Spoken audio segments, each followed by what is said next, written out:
نحمده ونصلي على رسوله الكريم. அல்லாஹ்வுடைய இந்த வருடத்தில் நமக்கு ஒரு 30 நோன்புகள் அல்லாஹ் நமக்கு ஏற்படுத்தி கொடுத்திருக்கிறார். இதற்கு முன்பாக 29 நோன்புகள் நோற்றிருக்கிறோம். ஆனால் அந்த வருடத்தில் அல்லாஹ் நமக்கு 30 நோன்புகளை ஏற்படுத்தி கொடுத்திருக்கிறார். அல்லாஹ்வுக்கு அதிகமாக நன்றி செலுத்தலாம். அதே போல் வரக்கூடிய ரமலான் மாதத்தில் நமக்கு அடையக்கூடிய பாக்கியத்தை நமக்கு அல்லாஹ் அனைவருக்கும் தந்தார் புரிவானாக. இந்த வருடத்தில் எப்படியெல்லாம் நோன்பு நோற்று எப்படியெல்லாம் தியாமுல்லையுடைய தொழுகை, தராவி தொழுகை மற்ற ஏனைய வணக்கங்கள்லாம் செய்தமோ அதே போல வரக்கூடிய வருடத்தில் நல்ல முறையில் நோன்பு நோற்று நல்ல முறையில் அமல் செய்யக்கூடிய பாக்கியத்தை நமக்கெல்லாம் தந்தார் புரிவானாக. பெருநாள் தொழுகைக்கு முன்பாக கடைபிடிக்க வேண்டிய ஒரு சில ஒழுக்கங்களை மட்டும் நான் சொல்லி முடிச்சுக்கிறேன். முதலாவதாக, ரமலான் நம்மளை விட்டு விடைபெறுகிறது.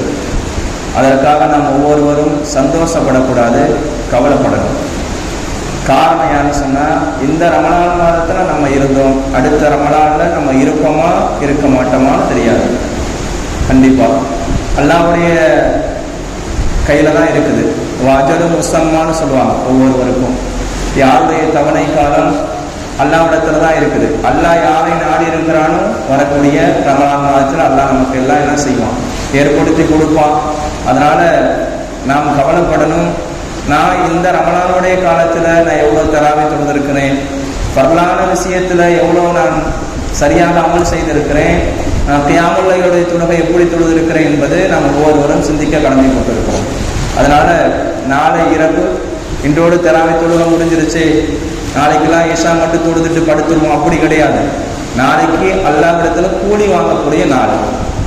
ஆண்களாக இருந்தால் பள்ளி வாசலில் வந்து தொழுங்க, பெண்களாக இருந்தால் வீட்டில் முசல்லா விரிச்சு அல்லாஹ்விடத்தில் அரை மணி நேரமாவது அல்லாஹ்விடத்தில் துவா செய்ய, அல்லாஹ்விடத்தில் அதிகமாக அல்லாஹ் 30 நாட்கள் நோன்பு வச்சேன், என்னுடைய நோன்புகளை ஏற்றுக்கொள்ள அல்லாஹ் என்பதாக. ஒரு தொழிலாளி ஒரு கடையில் வேலை பார்க்கறான்னு சொன்னால் 30 நாள் ஆயிடுச்சுன்னா மாச சம்பளம் கேட்பாரு ஓனர்கிட்ட. நாம் அல்லாஹ்விடத்துல கூலி கேட்கணும். எல்லாம் உனக்காக 30 நாள் நோன்பு வச்சேன், என்னுடைய நோன்பை நீ ஏற்றுக்கொள்வாயா அல்லாஹ், எல்லாம் உன்னிடத்துல நான் கையேந்தி கேட்கிறேன் அல்லாஹ், என்னுடைய பாவத்தை மன்னிச்சிரு அல்லாஹ் இப்படின்னு சொல்லி இரவு நேரத்தில் இஷா தொழுது முடிச்சுட்டு கொஞ்ச நேரம் அல்லாஹ்விடத்துல, ஆண்களாக இருந்தால் பள்ளியில துவா செய்யறது, நஃபிலான வணக்கங்கள் செய்யலாம்.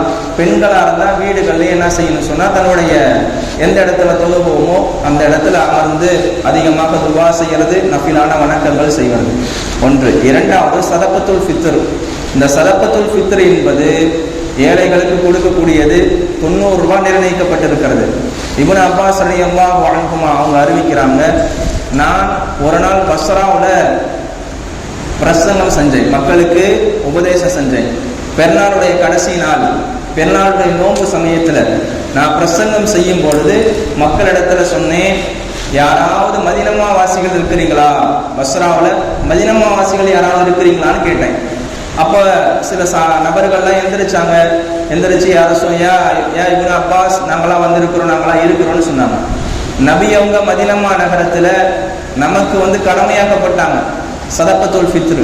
அந்த சதகத்துல் ஃபித்ரை இந்த மக்கள்கிட்ட நீங்க சொல்லுங்க. இந்த மக்கள் பஸ்ராவாசி மக்கள், முஸ்லிம் மக்கள்கள் தெரியாதவர்களாக இருக்கிறாங்க, அதற்காக வேண்டி இந்த மக்களுக்கு நீங்க சொல்லுங்கன்னு சொல்லி இப்னு அப்பாஸ் ரலியல்லாஹு அன்ஹு அவங்க சொன்னாங்க. அவங்க மிகப்பெரிய ஒரு ரயீசுல் முஃபஸ்ஸிரின், மிகப்பெரிய ஒரு நபர், மார்க்கத்தை கரைத்து குடித்த ஒரு நபர் இந்த சஹாபி அறிவிக்கக்கூடியவர். அதனால இந்த மக்களுக்கு நீங்க சதகத்துல் ஃபித்ருடைய விஷயத்தை சொல்லுங்கன்னு சொன்னாங்க. ஃபதஹே மக்கா ஹிஜ்ரி 8ஆம் ஆண்டு வெற்றி கொள்ளப்பட்டுச்சு. அப்ப நபி ஸல்லல்லாஹு அலைஹி வஸல்லம் அவங்க ஒரு சஹாபி அம்ர் இப்னு ஷுஐப் என்று சொல்லக்கூடிய சஹாபியை அனுப்பி வச்சு மக்கமா நகரத்தில் அறிவிப்பு செய்யுங்க, நாளைக்கு பெருநாளுடைய தினமாக இருக்குது, எல்லா மக்களும் சதகத்துல் ஃபித்ரை கொடுக்க சொல்லுங்கன்னு சொன்னாங்க. அப்ப நபியுடைய காலத்துல சதகத்துல் ஃபித்ர் என்ன இருந்ததுன்னு சொன்னா, கோதுமை கொடுப்பாங்க, உளுந்த திராட்சை கொடுப்பாங்க, வேற என்ன சொன்னா ஷயீர் கோதுமை கொடுத்துருக்கிறாங்க, கமஹன் கொடுத்துருக்கிறாங்க, மற்ற இன்னொன்று உளுந்த திராட்சை, பாலாடை கட்டி இதெல்லாம் கொடுத்துருக்கிறாங்க. அதே போல பேரிச்சம்பழம் இன்னைக்கு சொல்ல போன்னு சொன்னா 90 ரூபாய் நிர்ணயிக்கப்பட்டிருக்கிறது. ஒரு ஆளுக்கு தலைக்கு எவ்வளவு கொடுக்கணும்னு சொன்னா 300 ரூபாய் 350 ரூபாய் கொடுக்கணும். 1 கிலோ பேரிச்சம்பழம் இன்னைக்கு 300 ரூபா. நல்ல பேரிச்சம்பழமா இருந்தா நபியுடைய காலத்துல ஒரு படி கொடுப்பாங்க. அப்போ சாப்பாடு அதுதான். அவங்களுக்கு சொல்ல போனோம்னு சொன்னா கோதுமை தான் சாப்பாடு. இந்த கோதுமை மன்னர்கள் சாப்பிடக்கூடியது, அவங்க தான் சாப்பிடுவாங்க. ஆனா அந்த ஏழைகள் சாப்பிடக்கூடிய இந்த பேரிச்சம்பழம், இந்த உளுந்த திராட்சை வேறெல்லாம் இருக்குதோ அதெல்லாம் அந்த ஊருக்கு ஏற்றவாறு கொடுப்பாங்க. அதனால ஒரு படி என்ன செய்வாங்கன்னு சொன்னா பேரிச்சம்பழத்தை கொடுப்பாங்க. நமக்கு 90 ரூபா நிர்ணயிக்கப்பட்டிருக்குது. ஒவ்வொரு நபரும் நாளைக்கு 90 ரூபாய் கொடுத்துடணும். எங்க வீட்டுல 3 பேர் இருப்பாங்க, 3 பேத்துக்கு எவ்வளவோ 270 ரூபா வரும். 270 ரூபாய் எல்லாருக்கும் கொடுத்துடணும். பிறந்த பிள்ளைக்கு கொடுக்கணுமான்னு சொன்னா அவங்களுக்கும் கொடுக்கணும், அவங்களுக்கும் கொடுத்தே ஆகணும். வீட்டுல எத்தனை நபர்கள் இருக்கிறீர்களோ அத்தனை நபர்களுக்கும் சதகத்துல் ஃபித்ர் கடமை. அவங்க எல்லோரும் ஏழைகளுக்கு நாளைக்கு கொடுத்துருங்க. நாளைக்கு கொடுத்துட்டோம்னு சொன்னா அந்த ஏழை மக்கள் ஏதாவது கறி வாங்கி சாப்பிடுவாங்க, ஏதாவது துணி எடுப்பாங்க. அவங்களுக்கு தேவைகள் என்ன இருக்கிறதோ அதை பயன்படுத்தி கொள்வார்கள். 3ஆவதாக இருக்கிறது தொழுகைக்கு முன்னாடி குளிக்கிறது. தொழுகைக்கு முன்பாக அன்னைக்கு ஃபஜ்ருடைய தொழுகை 5:50க்கு ஏற்பாடு செய்யப்பட்டிருக்கிறது. நம்ம ஊர்ல ஃபஜ்ர் ஏற்பாடு செய்யப்பட்டிருக்குன்னா எல்லா மக்களும் பள்ளிக்கு வரணும், அன்னைக்காவது ஃபஜ்ரும் தொழுகணும் அன்னைக்கும் என்பதற்காக வேண்டி 5:50க்கு ஃபஜ்ருடைய தொழுகை ஏற்பாடு செய்யப்பட்டிருக்கிறது. தொழுகைக்கு முன்னாடி, பெருநாளுடைய தொழுகைக்கு முன்னாடி குளிப்பது ஒரு சுன்னத்து. அடுத்ததாக இருக்கிறது 4ஆவதாக அஹ்ஸனு சியாப். யாருக்கிட்ட நல்ல ஆடைகள் இருக்கிறதோ, நான் புது ஆடைகள் எடுத்திருக்கேங்க உடுத்திக்கலாம், நல்ல ஆடைகள் இருக்கிறதோ அது நல்ல ஆடைகள் அணிந்து கொள்வது ஒரு சுன்னத்து. 5ஆவதாக அத்தர் பூசி கொள்வது. பிறநாளுடைய தொழுகைக்கு வரணும்னு சொன்னா அத்தர் பூசிக்கிட்டு வர்றது, மேல நறுமண வாசனம் தான் வரணும். 6ஆவதாக இருக்கிறது அதே போல பேரிச்சம்பழத்தை சாப்பிடுது. நபி ஸல்லல்லாஹு அலைஹி வஸல்லம் தொழுகைக்கு வந்தாங்கன்னா, பிறநாளுடைய தொழுகைக்கு வந்தாங்கன்னா, இந்த ஈதுல் ஃபித்ருடைய பிறநாளுக்கு மட்டும் நபி ஸல்லல்லாஹு அலைஹி வஸல்லம் ஒற்றை படையில பேரிச்சம்பழம் சாப்பிடுவாங்க. 1 சாப்பிடணும், 3 சாப்பிடலாம், 5, 7, 9. யார் இந்த ஒற்றைப்படையில சாப்பிட்றாங்களோ இது நபி ஸல்லல்லாஹு அலைஹி வஸல்லம் சுன்னத்து, இதை செய்வது. இந்த ஈதுல் அல்ஹாவுக்கு என்ன ஒரு இதுன்னு சொன்னா, ஈதுல் அல்ஹா இருக்குது, குர்பானி கொடுக்குறோம்ல, அந்த சமயத்துல நபி ஸல்லல்லாஹு அலைஹி வஸல்லம் சாப்பிடாம தான் ஈதுடைய திடலுக்கு வருவாங்க. நபி ஸல்லல்லாஹு அலைஹி வஸல்லம் திடலுக்கு வரும் பொழுது தன்னுடைய எதுவுமே சாப்பிடாம வருவார்கள். தொழுது முடித்த பிறகுதான் சாப்பிடுவாங்க. இந்த தொழுகைக்கு உண்டான வித்தியாசம் என்னன்னா, வரும்பொழுதே தொழுகைக்கு முன்பாக ஒற்றைப்படையில பேரிச்சம்பழம் சாப்பிட்டு வர்றது ஒரு சுன்னத்து என்பதாக இருக்கிறது. அடுத்தபடியாக 7வது சிறப்பு இருக்கிறது தக்பீர் சொல்வது. தக்பீர் இருக்கிறதே அல்லாஹ் அக்பர் அல்லாஹ் அக்பர் லா இலாஹ இல்லல்லாஹ் அல்லாஹ் அக்பர் அல்லாஹ் அக்பர் வலில்லாஹில் ஹம்து. ஆண்களா இருந்தா சத்தமா சொல்றது, பெண்களா இருக்கிறவங்கன்னு சொன்னா தன்னுடைய வீடுகள்ல சத்தத்தை குறைச்சி தமக்குள்ள கேட்கிற மாதிரி சொல்லிக்கிறது.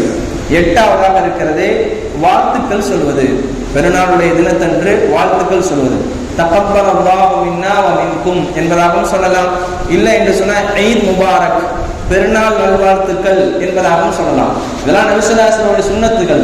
இந்த சுன்னத்தை நம்ம வாழ்க்கையில கடைபிடிக்கணும். ஏன்னா ஈதுடைய பெருநாளுடைய நாள் இருக்கிறதே ஒரு சந்தோஷமான நாள்.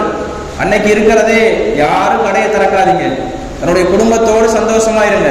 அன்று முழுவதும் ஒரு நாளைக்கு இருக்கிற எல்லா விதமான தேவைகளை ஒதுக்கி வைத்து விட்டு தன்னுடைய குடும்பத்தோட சந்தோஷமாக இருந்து, சந்தோஷமா என்ன உங்க வீட்டுல உணவுகள் சமைக்கப்படுகிறீர்களோ அதை சாப்பிட்டு விட்டு தன்னுடைய குடும்பத்துக்கு மத்தியில பரிமாறிக்கொள்ளுங்க.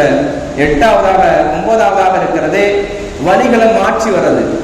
போகும்போது ஒரு வழியில போறது, வரும்பொழுது ஒரு வழியில வர்றது. இது ஒரு சுன்னத்து, நபி ஸல்லல்லாஹு அலைஹி வஸல்லம் காலத்துல ஒரு சுன்னத்தாகவும் இருக்கிறது என்பதாக சொல்லியிருக்கிறாங்க.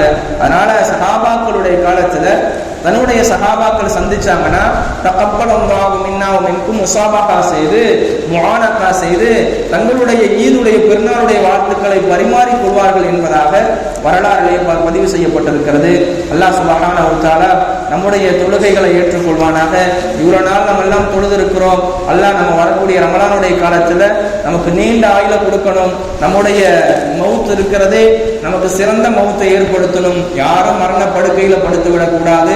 அதே போல திடீர் மரணத்திலிருந்து அல்லாஹ் நம்மளை எல்லாம் பாதுகாத்து இந்த இத்தனை விதமான விஷயங்களை எல்லாம் நம்ம எல்லாம் பின்பற்றி ஒன்றாவது இருக்கிறது நாளைக்கு இரவு நேரத்தில் தொழுவது. 2ஆவதாக இருக்கிறது சதகத்துல் ஃபித்ரா கொடுப்பது, மூணாவதாக தொழுகைக்கு முன்பாக குளிப்பது, நான்காவதாக சிறந்த ஆடைகள் நம்ம கிட்ட என்ன ஆடைகள் இருக்கிறதோ அஹ்சனு சியாப் அந்த ஆடைகளை அணிவது, ஐந்தாவதாக அத்தர் பூசிக்கொள்வது, ஆறாவதாக ஒற்றையாக இருக்கக்கூடிய பேரிச்சம்பழத்தை சாப்பிடுவது, ஏழாவதாக தக்பீர் சொல்வது, எட்டாவதாக வாழ்த்துக்கள் சொல்வது, ஒன்பதாவதாக வழிகளை மாற்றி வருவது. போகும்போது ஒரு வழியில போறது, வரும்போது ஒரு வழியில வர்றது ஒரு சுன்னத்தாக இருக்கிறது.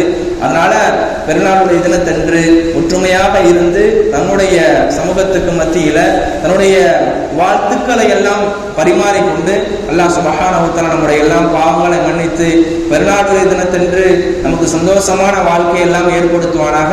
இதுவரை 30 நாட்கள் நோன்பு வைத்திருக்கிறோம். ஒவ்வொரு நோன்பும் அல்லாஹ்விடத்துல என்னுடைய நோன்பு ஏற்றுக்கொள்ளப்பட்டதா என்பதை நாம் ஒவ்வொருவரும் சிந்திக்க வேண்டும். எப்படிங்க சிந்திக்கணும்னு சொன்னா, நான் ரமலானுடைய மாதத்துல ஏதாவது பாவம் செஞ்சுட்டேனா, ஏதாவது தவறுகள் செஞ்சுட்டேனா அப்படின்னு, நோன்புங்கிறது ஒரு சடங்கு சம்பிரதாயம் அல்ல.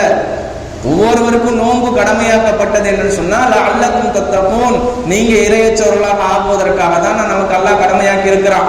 அதுக்காக வேண்டி சதகத்துல் ஃபித்ர் என்பது முன்பாக கொடுத்து விடுங்கள். இன்று கியாமுல் லைலுடைய கடைசி தொழுகை இருக்குது, முழுமையான முறையில வந்து கலந்துக்குங்க. ஒரு பந்துன்னு சொன்னா ஊர்ல எல்லாமே கடையெல்லாம் பூட்டிடுறோம், கூட்டமா பூட்டலையா திறக்க மாட்டேங்கிறோம். தொழுகைக்காக கொஞ்சம் வரது, அல்லாவுக்காக எல்லாத்தையும் பந்து செஞ்சுட்டு வந்தோம்னு சொன்னா எவ்வளவு பெரிய சிறப்புகள். அதனால 2.25 மணி அளவில் தொழுகை நடக்கும் இன்ஷா அல்லாஹ். முழுமையான முறையில் கலந்து கொண்டு ஊர் மக்களுக்காக அதிகமாக துவா செய்யுங்க. எல்லா மக்களுமே 5 நேரம் தொழக்கூடியவர்களாக ஆக வேண்டும் என்பதாக துவா செய்யுங்கள். அல்லாஹ் சுப்ஹானஹு வ தஆலா நம்முடைய நோன்புகளை ஏற்றுக்கொண்டு, நம்முடைய தான தர்மங்களை ஏற்றுக்கொண்டு, நம்முடைய சதகாக்களை ஏற்றுக்கொண்டு, நம்முடைய இதர வணக்கங்கள் என்னெல்லாம் நம்ம செய்திருக்கிறோமோ அதெல்லாம் ஏற்றுக்கொண்டு அல்லாஹ் சுப்ஹானஹு வ தஆலா நாளைக்கு சொர்க்கத்தில் நம்ம எல்லாம் ஒன்றாக இருக்கக்கூடிய பாக்கியத்தை ஏற்படுத்தி தந்தால் புரிவானாக. வஆகிரு தஅவானா அல்ஹம்துலில்லாஹி ரப்பில் ஆலமீன். அஸ்ஸலாமு அலைக்கும் வரஹ்மத்துல்லாஹி வபரகாத்துஹு.